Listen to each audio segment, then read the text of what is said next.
Good afternoon, everyone. This is John Shaw, the director of the Paul Simon Public Policy Institute at Southern Illinois University. Thank you for joining another installment of our series, Understanding Our New World. And we're really privileged today to be joined by Han Lee, the executive director of the Weissberg Foundation, which is based in Arlington, Virginia, just across the river from Washington, D.C.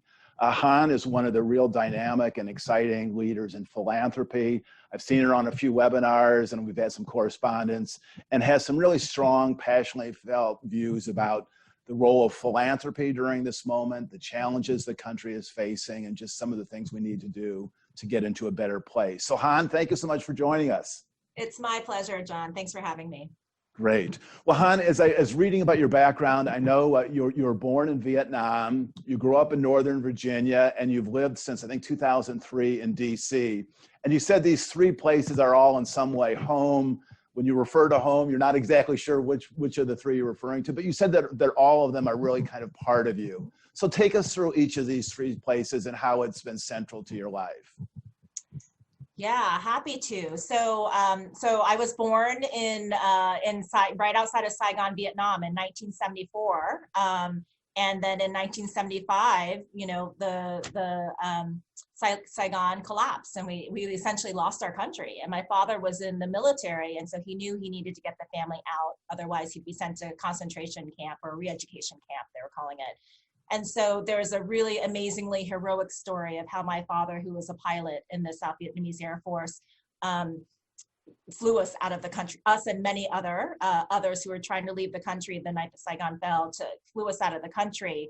And that's a story for another time, but it led us to refugee camps in Guam, in Arkansas, and then finally being sponsored by the Lutheran Church in Fredericksburg, Virginia, which is how we ended up in Fredericksburg and where I grew up. And it was literally front page news. We were the first Vietnamese refugee family in Fredericksburg, which was, I imagine, harder for my parents than for me because I was so young.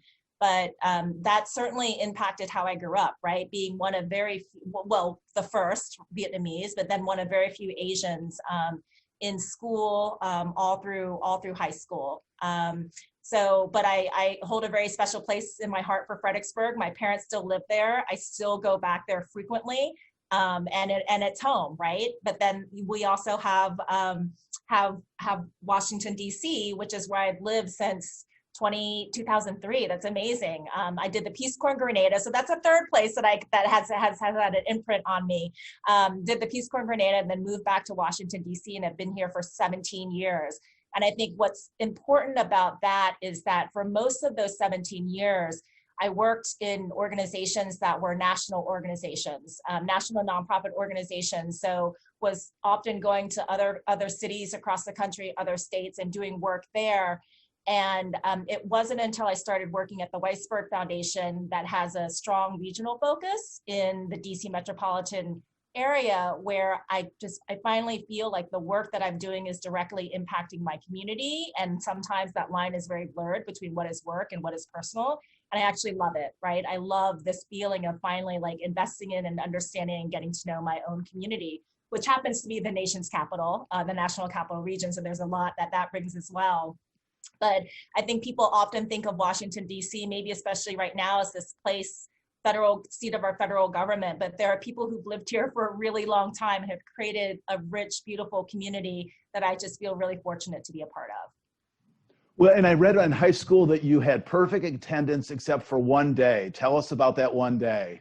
Yeah, I was kind of a dork. And I think part of that is, you know, living into that, the model minority myth, and just really buying into if you work really hard, you know, you can achieve the American dream. And we can talk maybe later about how that myth has been dispelled for me over time. But I really did love going to school, and probably for better or for worse, I would go even when I was sick. My parents were like, she loves going to school, let her go to school. And I think like many immigrant parents really trust the school system to take care of your kids. But there was, you know, my parents got naturalized as citizens when I was 14. And so it was easy. All my brother and I had to do to become naturalized was do an interview, I think in Newport News, Virginia. So it meant missing a day of school, and it just really freaked me out. Like I weighed the pros and cons and thought, okay, missing a day of school, losing perfect attendance, becoming a US citizen. I chose to become a citizen. And I proudly say that that is the only thing that kept me from having perfect attendance in K through 12th grade. They should have given you dispensation for that, I think. I would think so too, but. And then also you were quite an athlete, and maybe I think still are. I mean, you were a triple jump champion in school. Tell us about that. Yeah, so I was a pretty timid child. I actually feel like I probably didn't even speak until I got to middle school. Like that's the image I have of myself. But something happened in the fifth grade. We did this Presidential Physical Fitness Award, and one of the events was the standing broad jump. And I did the standing broad jump, and then we had a jump off, and it was between me and two boys, right? So I was jumping, and then I got down to me and another boy, Carlos Acegueda, and I beat him. And people were like, what the, like they weren't expecting that from Han, right? Han Mai, they were calling me at the time. I wasn't expecting it for myself. And I thought, maybe there's something athletic about me. I just thought I was like, book smart and all of this. And I had an older brother who was really involved in sports. And so I wanted to be like him. So I started doing track and field, and it turns out I was good at it. And I just really the power of sports and for girls empowerment and confidence building. I value that so much because of what it did for me and my own personal confidence. And in knowing that I was multidimensional, and knowing that I could rely on team members, and knowing that team members could rely on me, I'm so appreciative of that experience, and also like to brag that I was a state champion triple jumper. Well, congratulations. You're the first one we've had on this series. We will take due note of that. And then you went to William and Mary, and you studied environmental geology. What is that? And how did you respond to that? So funny. I think people, when they think of like environmental studies, environmental issues, they think about the negative impact that humans have on the earth, which is a real thing. We know that climate change is real, and a lot of that is due to human activity, right? But environmental geology is more about the impact of the earth on humans, right? So earthquakes and natural disasters and land formations. But for me, it was really, I'll be honest with you, I went to William and Mary because it was a good school. I knew that. I went there for governor school when I was between my junior and senior years in high school. And my world was pretty small. And my immigrant parents are amazing, but they're like, they didn't kind of say you should apply to multiple schools, or it was the only school I applied to, William and Mary, right? And I got in early acceptance, so that was it. And I went there kind of feeling not prepared for college. I had gotten straight A's in high school, but really wasn't prepared for the college experience and felt quite isolated at William and Mary. And so, started out as a biology major, and that kind of was really, really hard. And so for me, I was like, I like geology classes, right? And then, so this environmental geology major was more of an interdisciplinary major that I got to do some chemistry, some biology, a lot of geology, some sociology. And so it was great. And I got to color maps and be out in the field, many afternoons, or be in, labs looking at minerals and rocks. So it was a great experience. And then you went to the University of Virginia and got a master's in planning. Yeah. So I took a year off after college and did some environmental education work in DC at a children's museum / nature center. And then I went to University of Virginia School of Architecture for urban and environmental planning. And my focus really was kind of water resources protection. I was a graduate associate at the Institute for Environmental Negotiation, which, although I loved all of my classes in grad school, I feel like that hands-on experience and working with facilitators and mediators out in communities and public involvement processes, that kind of is something that I carry to this day, and have carried through any job that I have. Those mediation, facilitation skills, I think, are really powerful. So I kind of feel like I didn't really enjoy William and Mary. It wasn't a great fit for me, but UVA was the opportunity for me to really blossom and enjoy that academic experience. Well, then tell us about your initial forays into philanthropy. I know you were the chief program officer for Exponent Philanthropy, but how did that job happen?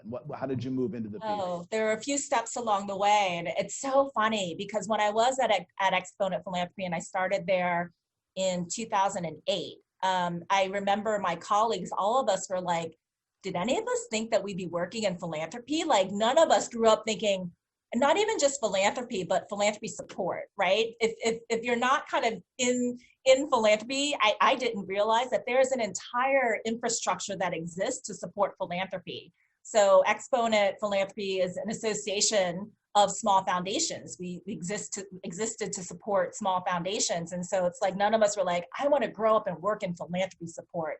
That's actually a thing now, right? You can go to college, you can go to get a graduate degree in philanthropy, but for me, I really fell into it. And that, I did the Peace Corps.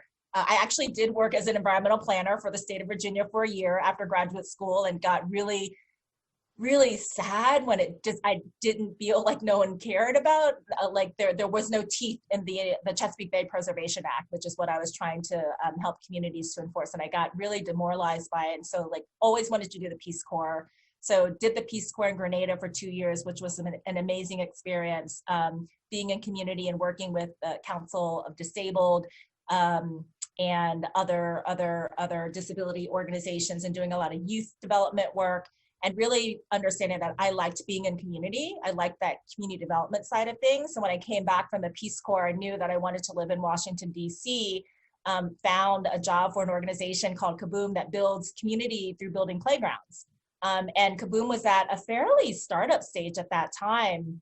We had 20 employees and I was there for 3.5, almost 4 years. By the time I left, I think we're up to 75 employees. So being at a nonprofit in a point of such extreme growth, I think that people say that the old tagline for the Peace Corps is that it's the toughest job you'll ever love. But I think being in that nonprofit kind of startup social entrepreneurial environment was the toughest job that I ever loved. And I learned so much there. And I was a project manager for a good amount of that time. So like really honed my organizational skills, honed my community relationship skills, because we would work out in community with organizations wanting to build playgrounds and then with corporate partners who wanted to support that.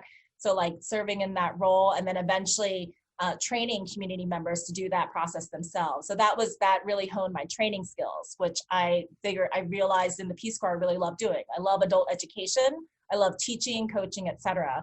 Honed that at Kaboom, got a little burnt out, as you do at many kind of startup, kind of quickly growing nonprofits. Went to a small organization that was doing digital inclusion work, Community Technology Center. And that for me was a lesson in I feel like, I learned so much about nonprofits in that job, about like staffing, organizational development, about the importance of a board and governance. That organization no longer exists. And it was a really painful process for staff, to be laid off because we didn't have the financials and the strong governance to stay alive. But it's stuff that I keep with me to this day when I serve as a board member, when I work with my board about the importance of nonprofit governance, right? Regardless of how strong and committed your staff are. So I got laid off from that job. And that's how I got into philanthropy. I was like commiserating with other folks who got laid off from the organization, went out and got drinks. And they're like, how's the job search going? I said, I have this interview tomorrow and it's with this organization that sounds so boring. It's the Association of Small Foundations. They're literally an association of small foundations. How DC can you get, right?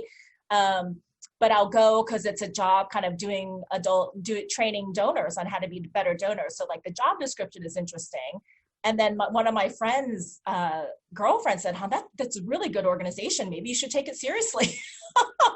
And so I showed up for the interview. I was like, this is pretty cool. Like what they're doing is like, it was a part of the social sector that I hadn't seen, right? It was doing grant maker education with lean funders and with a group of people who really believed in the work and were committed, and it wasn't too large, just like 20 staff. And so it felt very comfortable and challenging to me at the same time. And I stayed there for 8 years, which is the longest I had done anything, right? Outside of, getting perfect attendance in school. So, and a lot of that is because I had opportunities to learn and grow. And a lot of that is because I had an amazing boss. And I remember, she was managing 2/3 of the organization, went away on maternity leave, and told our CEO at the time that, when I come back, I can't continue to manage 2/3 of the staff. It's too much. So we need to create a level between me and our programs team. And I remember that being announced at a staff meeting, and I sat there and thought, that is such a great job. And if I had more experience, I would apply, but I don't. And this is a thing I think most of us know now that women do, right? We talk ourselves out of jobs because we think we're not 100% qualified for them.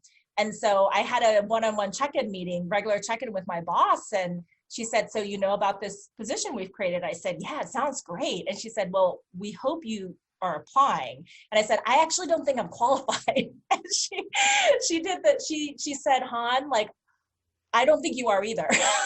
Like, ideally, you'd have 2 more years of experience, right?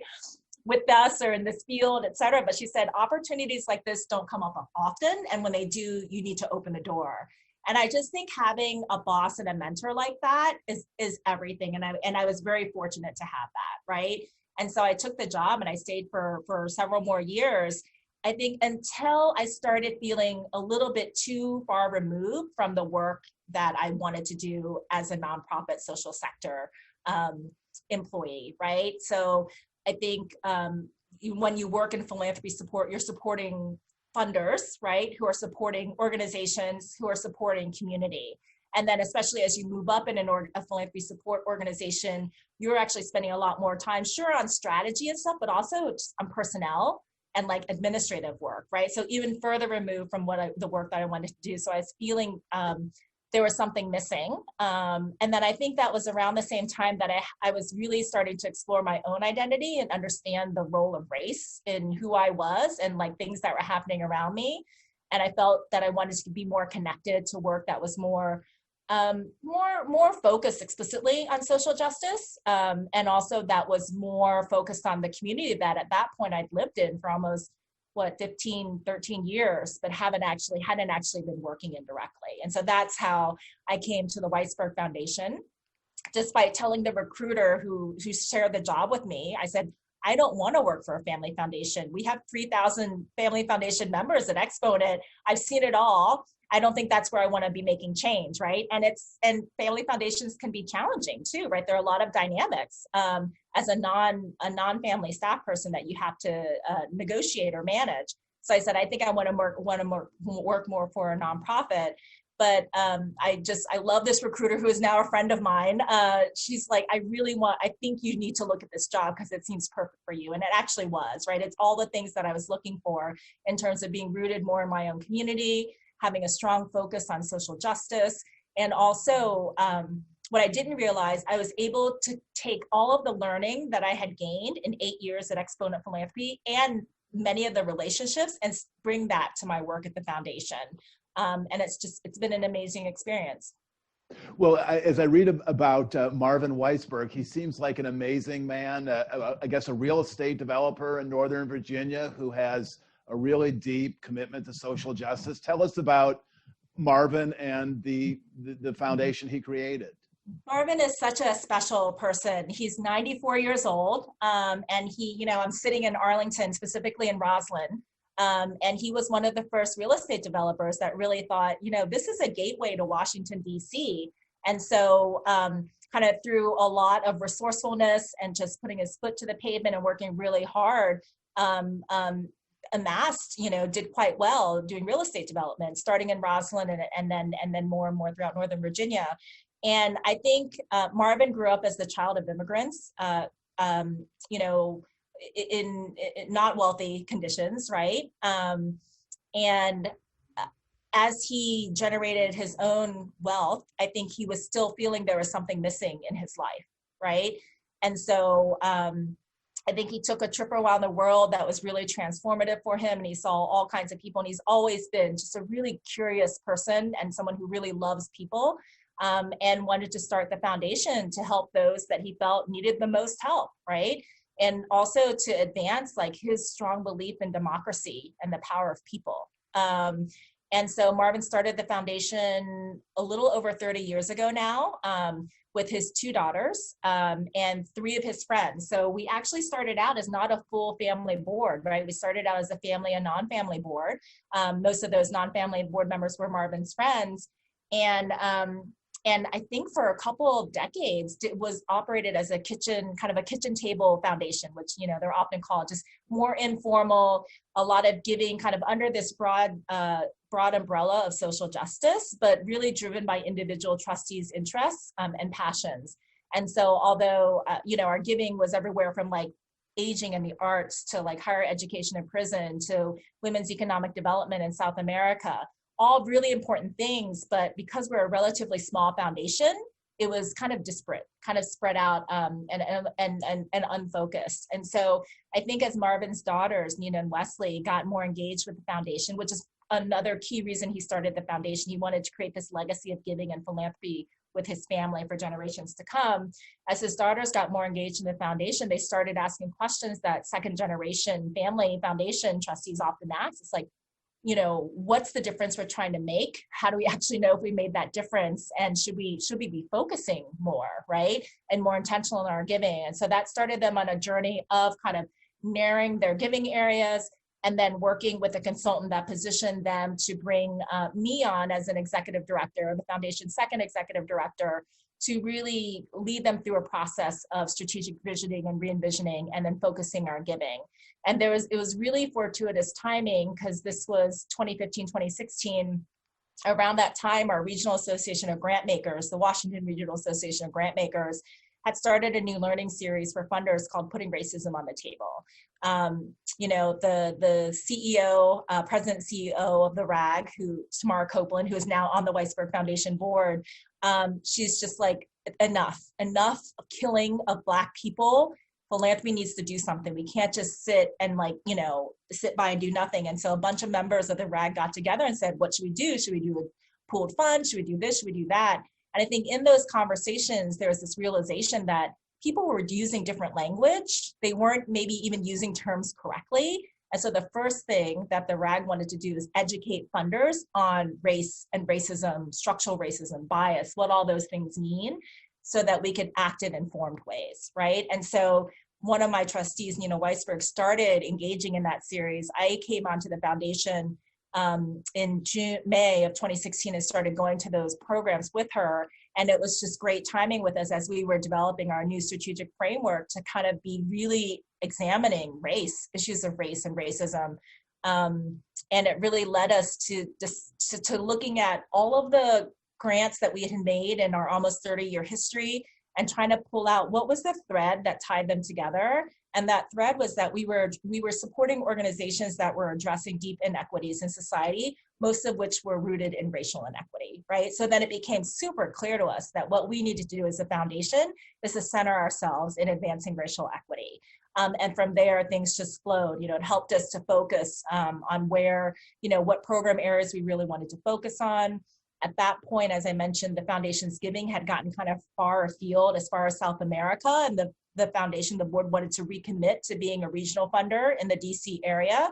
And so they really put it to staff and said, what are the needs? What are the opportunities that a small foundation like the Weissberg Foundation can support in the region and really make an outsized impact, right?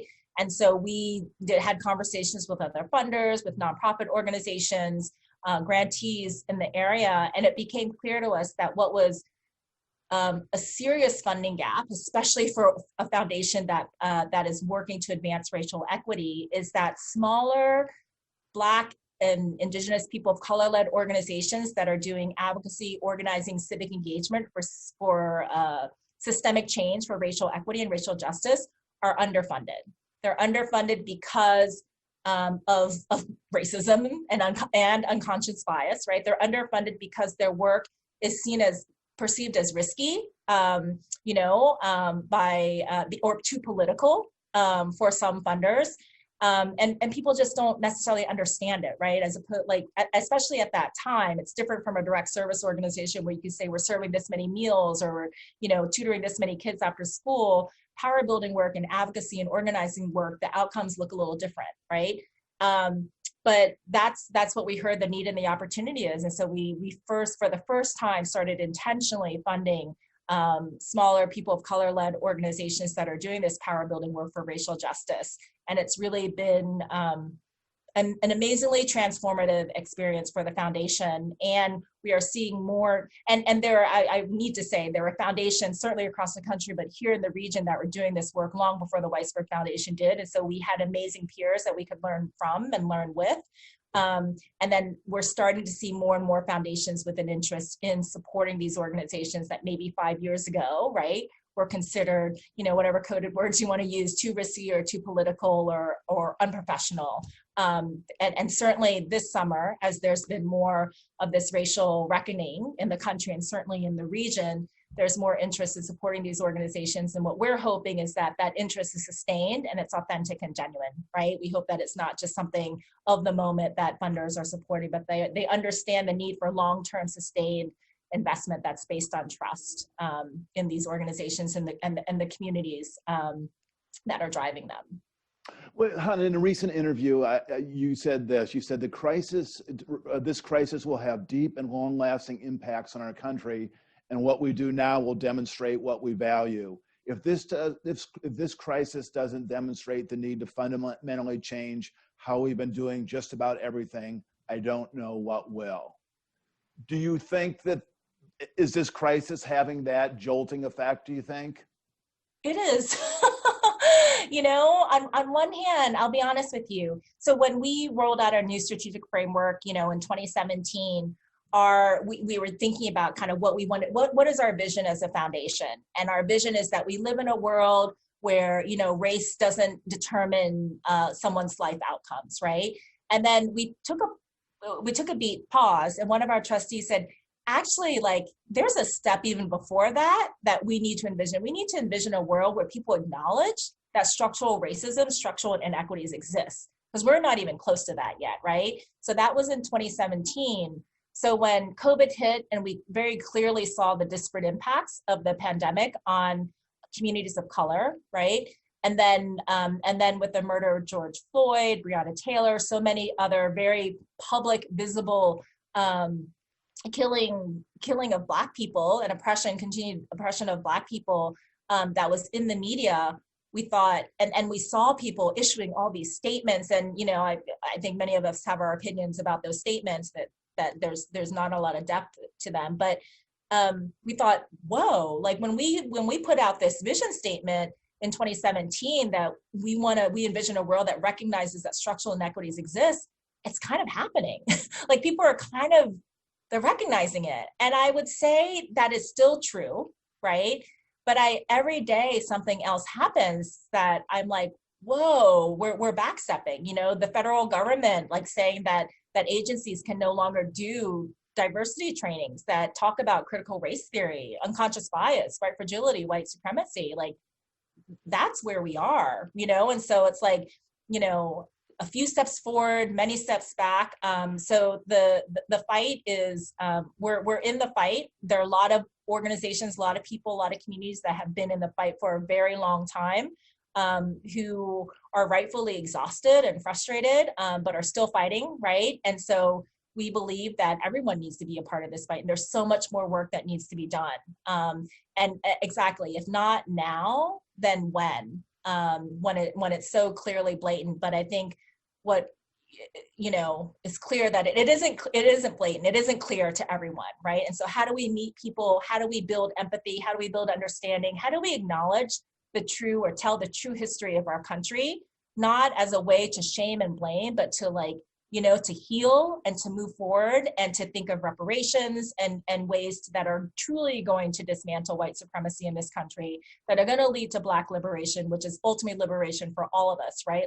There's a huge opportunity now, but I understand even me using that language is really triggering to some people, right? And so how do we kind of get to a place where we can be honest with ourselves and with each other and do the real work that needs to happen to dismantle structural racism? Well, Hanh, I saw a talk that you gave in which you talked about what I thought were 4 levels of racism. And you talked about the interpersonal, the individualized, the institutional, and the structural. Could you kind of elaborate which kind of define terms so the Sure. I think when we say racism, people immediately go to the interpersonal, right? Like someone said something to me that was racist, someone is acting in a way, that is racist, and that is a very real thing. And I'm not denying that is a real thing, and that it is a very powerful and traumatizing thing, right? Microaggressions. If someone pronounces your name incorrectly every time they've seen you, when they've known you for 2 years, if someone clutches their purse whenever they walk by you, right? Like these microaggressions, these interpersonal things are very powerful and need to be addressed, but they're not the only form of racism that is out there, right? So there's institutional racism that is just baked into our systems, right? I think, and I share all of this with the caveat that I am still learning. I have so much more to learn and to unlearn, right, in my journey about understanding structural racism and how to be anti-racist, as does the Weissberg Foundation, and certainly philanthropy as a sector has a lot of learning and unlearning and fixing that we need to do within our own how we work. But I'll share the example of the Weissberg Foundation. There are orthodoxies that we perpetuate that we don't even realize are perpetuating racial inequities, right? So, for instance, not posting salary ranges on job descriptions. Really simple, right? Like, what happens when you don't post a salary range on a job that you're hiring for, and that you base someone's pay based on their past pay? So if we know that people of color, especially Black people, Black women, right, are historically underpaid, right? So if you're basing their current salary on their past salary, you're perpetuating that inequity, right? So, like, really simple, just put the salary range on your job description, right? And stick to it. So there are things like that institutionally we can address or be aware of, and really question our processes and practices, right? Who is that serving? Who is that negatively impacting? Like, let's change it, right? It's pretty simple. And then there's systemic and structural things, like all of these institutions, education system, criminal justice system, government, health system, like all of these institutional structural barriers and inequities that exist in them. It is the water that we're swimming in, right? So that when you can look at outcomes of a person's life, education, health, or life expectancy, home ownership, income, and if you can predict where someone's going to land on a chart based on their race, then you know that's not individual, right? That's not because someone's not working hard enough. It's not because they're not trying hard enough. There's something structural. There's something wrong with the system in which we're living. If you can predict someone's outcomes based on, you can predict someone's race based on their outcomes, right? And so that's the level of change that really needs to happen, the structural systemic change that really needs to happen for equity to even be a possibility, much less, racial justice and liberation. And then the fourth one I want to talk about is something that we all need to acknowledge and spend some time exploring and understanding, is the internalized racism, right? And so, like, if we are living and have grown up in this system that is structurally racist, like, of course we have internalized that, right? Consciously or unconsciously. So we need to examine that. And I'll speak very personally about my experience as an Asian American. And I mentioned kind of living into that model minority myth. I thought that was a good thing, right? I thought that when growing up or when I was in school, people would say, like, Hanhs an Asian, she's a model minority, like, she works really hard, she gets good grades, she's well behaved and all that stuff. I thought that was a good thing. And then it's not until I really understood, what white supremacy means, right? Literally, that, like, whiteness is supreme and Blackness is at the bottom, is inferior, and everything, like, Asian, Latinx, Indigenous is kind of in the middle, right? And so that model minority myth, and its understanding and knowing my history, was invented to serve as a wedge between white and Black, essentially during the civil rights movement, to tell Black people, look at these Asians, right? We have oppressed them. We have not allowed them to come into our country. We have put them in concentration camps, and yet they are able to be successful, right? So if you're Black and you're not able to be successful, it's not because of the system. You just need to work harder like Asians do, right? And so it's like, wow, I've internalized racism, and I've actually played into it by perpetuating this model minority myth. And so I think that internalized racism, it runs really, really deep, and we need to reckon with that. We need to kind of come to terms with that before we can do, or as we do all of this other work in our institutions and, you know, in our policies and systems. Well, Hanh, you told a powerful story in an interview where, and you made a really specific example, and this was a White House press conference where President Trump was talking about COVID, and the CBS reporter, who happens to be an Asian American woman, asked a couple questions about it, and he framed it several times as, you know, the Chinese virus, and she just kind of stepped forward and said, "Why are you speaking to me like that?" And it had a way of kind of joltingly reframing the discussion and the exchange, and really kind of highlighting what was going on. Yeah, I think, yes, sorry, No, I mean, tell us about that moment and how that kind of illustrates some of the things you believe so strongly. I mean, I think, you know, I think that for Asian Americans, there is this reality of being a perpetual foreigner, right? That you're never going to be American enough because we look so different, you know, our languages sound so different. The food we eat is so different, right? And these negative stereotypes that come with that, like what we eat and the cleanliness of our homes and our kitchens and all of that. And I think that to see that a president at that time and has beforehand and still continues to speak negatively about Asians, right? It's just, we have so much further to go. We have so much further to go.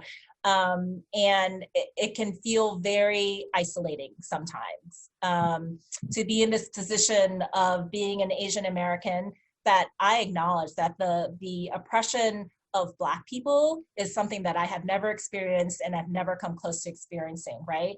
And at the same time, we are also oppressed by white supremacy, right? So for me, I'll share a story. I was with a group of funders, and we had done that Putting Racism on the Table learning series, and we were like, what's next, right? We've learned about these big concepts, and now we want to give people practical skills on having conversations about race. And so the idea came up that, okay, well, let's have a conversation for Black people on how to talk to non-Black people about race. Let's have a conversation for white people, you know, to talk to other white people about race, kind of active allyship framing. And then I raised my hand and I said, well, which session should I go to? Right? I agree that both of these sessions are very important, right? Like needed, right? I believe in racial caucusing and identity caucusing and affinity caucusing, but I was like, where do I go? And a really well-intentioned colleague said, well, Han, you should go to the group that you're most comfortable in. And I felt like this is the story of my life. Like I'm being forced to choose. And so in that moment for me, it's like, I will choose to go with those who are most oppressed, right? Because it is wrong. It's just wrong, morally wrong to oppress people because of their race or how they look or whatever. But also I understand that my liberation is tied to their liberation, right? So I will never be white. I don't aspire to be white, right?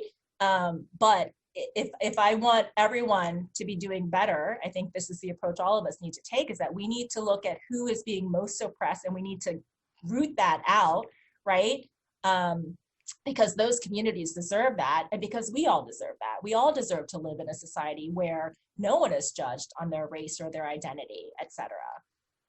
Well, you've talked a lot, both with us and in other contexts, about the Asian American community, and you make the point it's of course not a monolithic community, and it's, on the one hand, there's some strength in having, you know, a very, very large segment of the population, but it's also in some ways misleading. Speak to that if you would.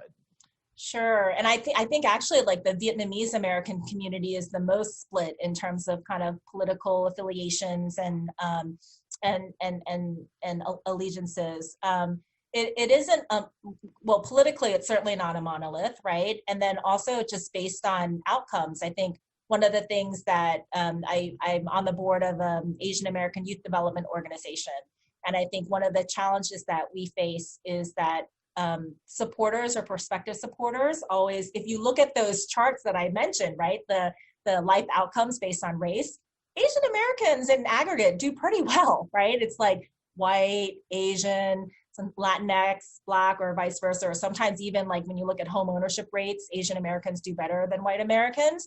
And so it's like, what are we making the case for that there are underserved Asian American youth, right?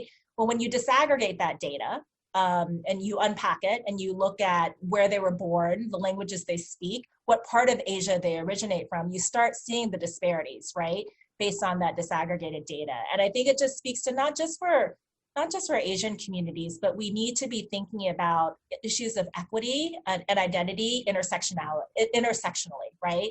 That certainly we race, I think, is the primary kind of determinant of someone's outcomes. But then you layer onto that gender, you lay onto that ethnicity, country of origin, language, age, sexuality, all of these things, disability, ability, right? All of these things can have compounding impacts on oppression and privilege. And so we are very dynamic people, and we have to acknowledge that, certainly within the Asian American community, but also, just in general, beyond that. Well, speaking more broadly, I mean, how do you think philanthropy, obviously it's not a single entity, but how has philanthropy responded to COVID and also the racial crisis? How would you assess what the sector has done, and where has it fallen short? I mean, I think one of the things that philanthropy maybe, or some in philanthropy, many hopefully in philanthropy are dealing with, is this existential reckoning, right? So philanthropy exists because of capitalism. And we know that capitalism in America has been extractive, it's been oppressive, it's resulted in people dying, right? And so how do we then, as institutions that are, for the most part, built on that capitalist wealth, right?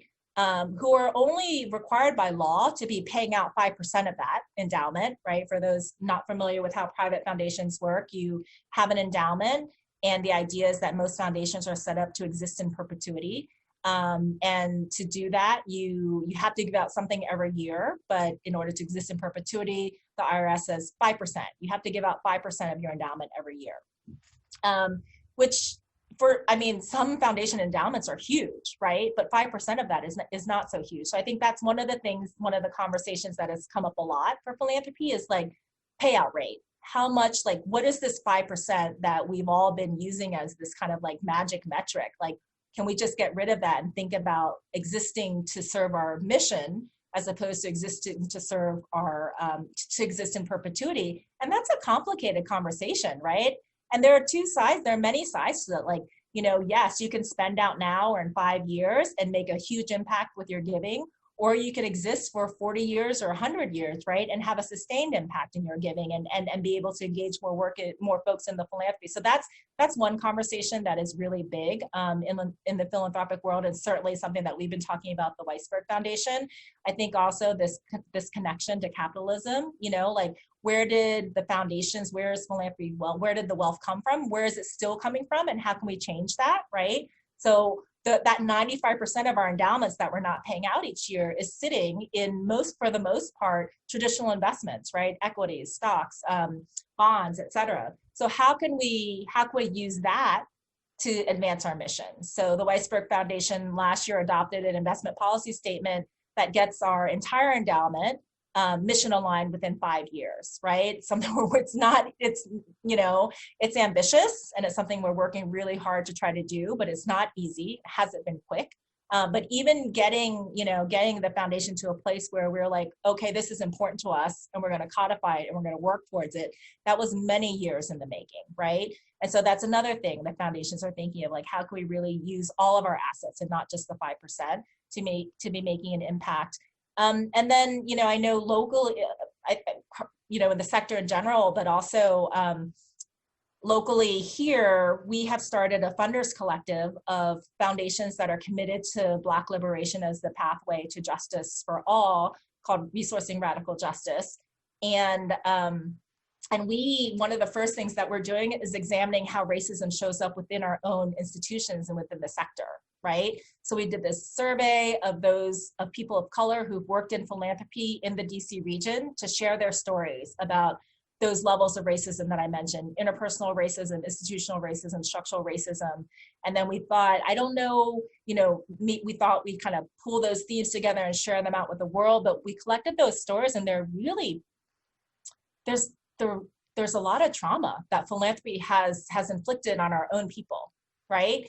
And so, I think maybe we started doing that survey that as kind of like, we're going to shine a light on this racism in our sector. But what we realized we need to do is actually we need to tend to the people who had been through that trauma and shared their stories and help with healing, right? And providing a community of care and support. So the first thing that we're going to do is actually to have a retreat at the end of October to kind of like process those stories and to like think about like, how do we reimagine a philanthropy that is not actually inflicting harm, not just on our grantee partners and communities, but on ourselves as well, right? And then I mentioned before the webinar started that I was just on a webinar with the National Center for Family Philanthropy with the Trust-Based Philanthropy Project. And I think that's one thing that a lot of funders, especially in COVID, are thinking about. How can we engage in more trust-based practices that reduce paperwork, that streamline reporting, that put the onus of doing homework on funders as opposed to grantee partners, that where we're actively soliciting and acting on feedback, where we're being transparent about our processes, et cetera. How do we engage in these trust-based practices so that grantee partners, nonprofits, can do the work that they're set up to do as opposed to trying to appease funders, right? And I think COVID, one of the opportunities that has come out of a really unfortunate situation is that I think a lot of funders have, out of practicality, lifted a lot of their reporting requirements or their application requirements and just made things and giving more general operating support grants and trusting grantee partners to just do the work they need to do because that's what they need to focus on. So I think that there are some changes, right, that are hopefully happening that we've seen through COVID, from kind of how we practice philanthropy to our understanding of race and structural racism and how we've actually internalized them in our own institutions and ourselves. That philanthropy is grappling with in this moment. But what I'm hoping for and what many others are hoping for, that this change is sustained, right? That it's not just like disaster philanthropy mode, that this is like, it's actually going to change how philanthropy engages and how philanthropy shows up in the long term. Well, as you look at kind of the next 4 or 5 years in the country, what is your most hopeful and optimistic scenario of how we get through this current crisis? I mean, where could we reasonably be in half a decade, do you think? We're trying to see past November. Where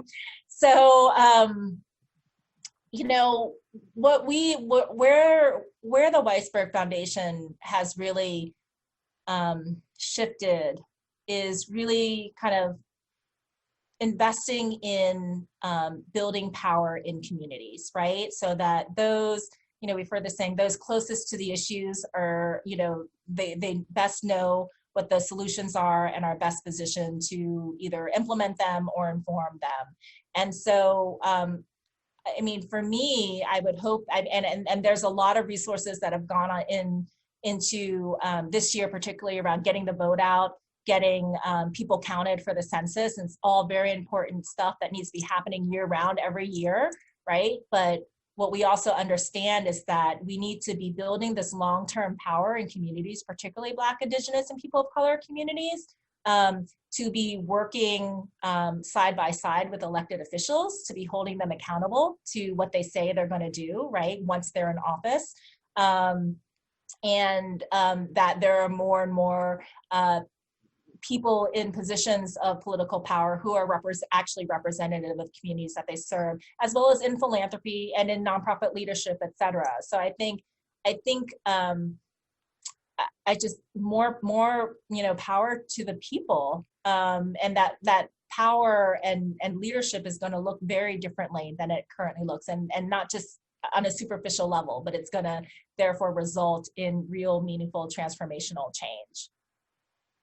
I saw in one interview you were asked to give a 6-word memoir, and you said, "My voice matters, so does yours." Mm-hmm. Tell us what inspired that. I think, and this goes back to what I said, like, I don't think I spoke until I got into middle school. is that I think for so long I was afraid to speak up because I thought I wouldn't have anything to add to the conversation, or what I had to add, like I was the only one feeling that way, or it didn't matter. And so for me, it's, I think I got to a point where I'm like, there's just so much injustice in this world. I need to speak up, right? And and honestly, I feel like I'm in a position now where if I don't speak up, I'm really squandering this privilege that I've gained, right? By like being at this point in my career, working in philanthropy, having the privileges that I do. And so I really want to be in tune to the important issues out there, so that I can actually use my voice and speak in an informed way, in a powerful way. And then at the same time, making sure that others who feel voiceless, who feel like they can't speak, or they're not in a position to speak, or don't have the power to speak, that they do as well.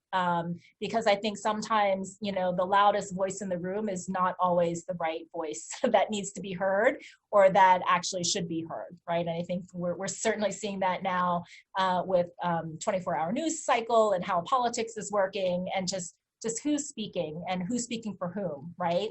And so that just, I think it is part of my personal journey in realizing that I have opinions, I have experiences that matter, right?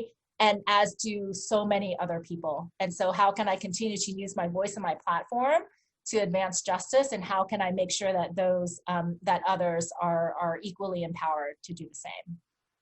Great.